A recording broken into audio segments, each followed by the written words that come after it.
something like this, right? No, that's not it. Fuck.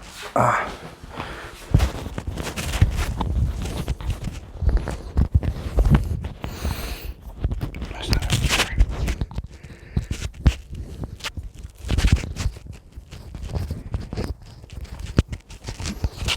Anyway, I really hope. Wait, no, there's no way that's good, right? And I don't know. I hope this sounds good. Welcome to the channel. Today I want to do the sort of like a recap review type video of the new Apple event that just happened. Ended like 15 minutes ago maybe. Since then I just got the setup what it is right now, and got ready to do this. I got my notes on my iPad right here. So yeah, I mean, let's get started. So they announced a couple of things today. Some that actually all of them were expected. We knew they were going to drop a new iPad mini, a new iPad, the 4 new iPhones, and the new Apple Watch, with a couple of Fitness Plus updates on the side. I'm gonna start talking about them and giving my opinion on the whole, situation or whatever. And the same order that they announced them. So let's go, I guess. So the default iPad is basically still the same iPad, new chip, which is obviously not that big of a difference.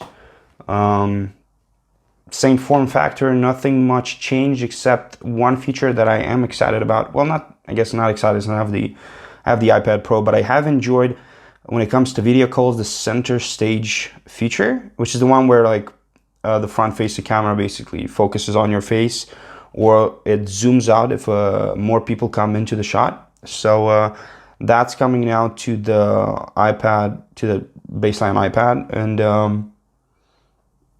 I mean, that's great. Besides that, there's nothing really new. So I'm not gonna stay too much on it because it's just not that exciting. Still a good deal. What is it, like $330, I think, or at least it starts at $330. It's a good deal in my opinion. Really good idea.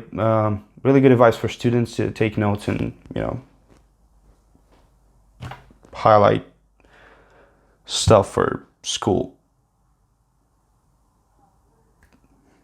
Now the second device that they announced, I was actually kind of waiting for this. The iPad mini. It starts at the same price, I believe, $500 or something like that.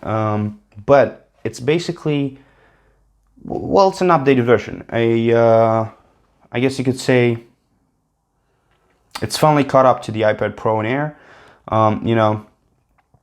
It's got the same the center stage feature that came to the iPad comes to this to the iPad mini as well. It's got the new colors, which is, I think they're called basically pink, blue, like space gray, and I think the like rose gold now is like starlight or something they call it, which is kind of cool. I think personally, I think it's pretty cool, but I mean, I'm not gonna get it, so of course, the usual, it has Touch ID right now, just like the iPad Air. It supports not the brand new, but like the newest second generation Apple Pencil, which is great. Good battery, faster CPU and GPU, just like every device. Honestly, I think when it comes to Apple devices, the processor and graphics components, I guess, while they're exciting, the fact that they're the best in the industry isn't really a surprise, so there's not like when they say, oh, this is how good our processor is, I don't go like, oh my god, this is so insane, because like I expected that of them, I guess at this point it's not a surprise is what I'm trying to say. Yeah. Moving on to the next device, the Apple Watch Series 7. Personally, I still have an iPhone, so the Apple Watch isn't looking like a device I'm going to buy in the near future. but it's still pretty exciting. Unfortunately, it didn't have any, in my opinion, missed that wow factor that I was expecting, like a new sensor or something. I don't know, something more exciting, but it just seemed a lot like a bunch of minor upgrades, which is great still, right? Like it's an improvement. It has a bigger screen, better battery, I think. It's dust resisting now, same water resistance as before. Like a better display that makes it more resistant to like falls or whatever you call it, I guess, like bumps. I don't know. Like the screen is like has like softer edges or something. They describe it like that. Which, I mean, again, it's cool and all, but like I was expecting some, like when Samsung released the newer watch back in August, and they said that it scans your body for your body composition. You know, it tells you how much BMI, not BMI. What the f am I talking about? Yeah, it tells you how much body fat, water percentage, whatever the hell else your body has. And while probably not the most accurate sensor ever, it's still, I don't know, it's something new. You know, I was expecting the Apple Watch to be, I don't know, to blow me away, I guess. Unfortunately, it did not. What I did like, though, I will say, is the new features that are coming to Fitness Plus, Apple's fitness app, I guess. Yeah. First of all, it's coming to more countries by the end of in fall right now, I think they said. And they have guided meditation now, or it's coming, something like that, which is great. Again, what else we got here? Oh, what I liked a lot was the group workouts that you can do with up to 32 people, which is dope because you can, if you have a lot of friends that use the same, that use Apple Fitness, and you kind of can do workouts, you know, together, like remotely, which is dope, in my opinion.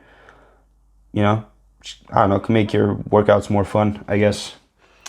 And this is the most exciting one for me. Most exciting new features are the workouts to prepare for snow season.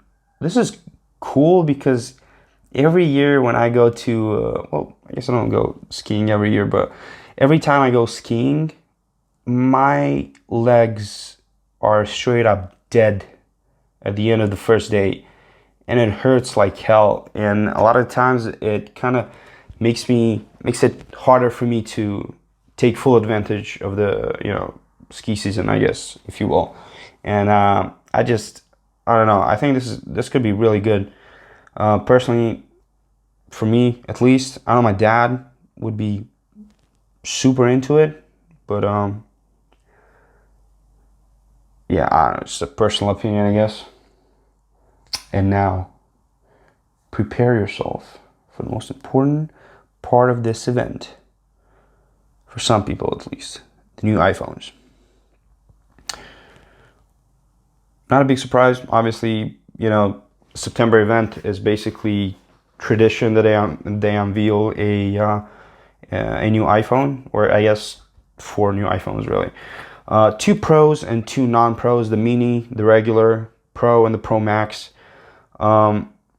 Smaller notch, some new colors. I think the Pro one has like a light blue one, which is kind of cool, but I don't know, not my style really.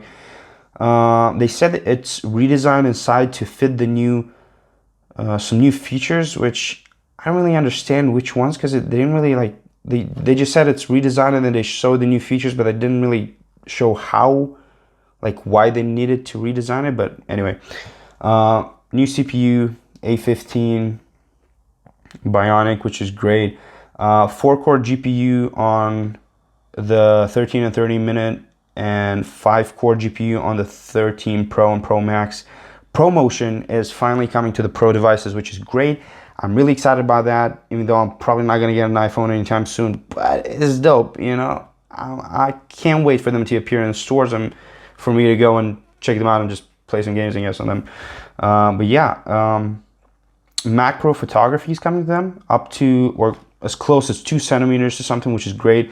They're finally starting at 128 gigabytes, all 4 iPhones, and the Pro ones go up to 1 terabyte of storage, which, considering the new camera feature, I forgot what it's called.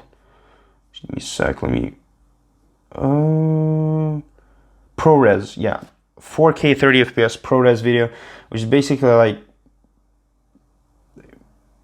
I'm not gonna lie, I'm not 100% sure what it is. It's just like really high quality video footage that you can get from your phone, and now you can transfer, so you can edit it, whatever. It's for pro people.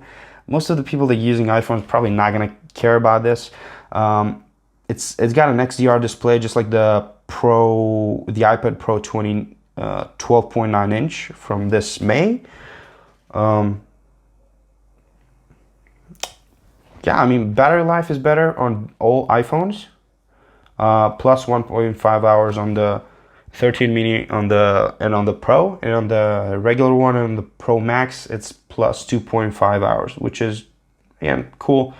Oh, something else that's pretty cool about the cameras, I feel like, well, it's obvious that they're really focusing on this whole camera thing, which is a great selling point, really, because everyone cares about cameras nowadays. You want to have that good camera on your smartphone to take the best pictures and videos on your vacation of your kids or something like that, or for TikTok, obviously.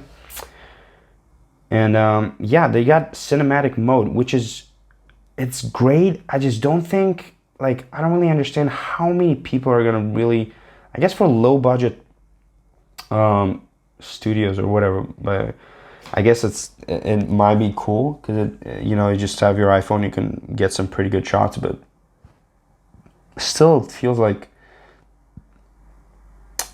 not overkill. I'm not sure.